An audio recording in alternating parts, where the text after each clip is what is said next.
మీ మొత్తం రాజకీయం మొత్తం కూడా ఈ ఫాల్స్ ప్రొపగండా మీద. Chandrashekhar Iyer is a very distinguish engineer. He was chairman of central water commission. He was chairman of KTR గారు. నో స్పీకర్ గారు, ఇటు వాళ్ళకి ఇష్టం లేకుంటే జస్టిస్ ఘోష్ మంచోడు కాదు, చంద్రశేఖర్ మంచోడు కాదు, ఇంకో మంచోడు కాదు. అరే మీ హయాంలో మీరు కట్టిన మేడిగడ్డ బ్యాచ్ కూలిపోయింది, దాని గురించి మాట్లాడమంటే తదుపరి మాట్లాడతారండి మీరు.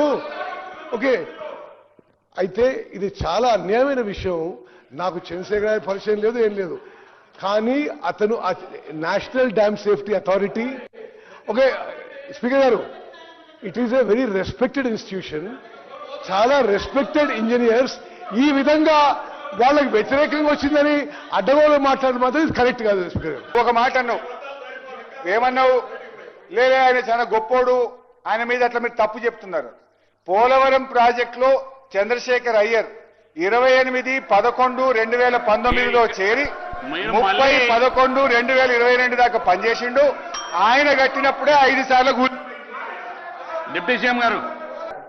అయితే ఈరోజు పోలవరం చెప్తూ వచ్చిన, ఎందుకు పోలవరం పేరు తేవాల్సిన అవసరం లేదు. ఎందుకు తేవాల్సి వచ్చిందంటే, ఎవరైతే పోలవరం ప్రాజెక్ట్ కట్టినరో ఆయన నాయకత్వంలోనే 5 సార్లు అది కూలిపోయింది. ఆయనను తెచ్చి మేడిగడ్డ బ్యారేజ్కు ఎన్డీఎస్ఏ చైర్మన్ గా రిపోర్ట్ ఇస్తే ఆ రిపోర్ట్కున్న శాంటిటీ ఏంది అని నేను అడుగుతా ఉన్నా. ఆ రిపోర్టుకి ఏం శాంటిటీ ఉంటుంది అని అడుగుతా ఉన్నా అధ్యక్ష. ఇకపోతే అధ్యక్ష, మరి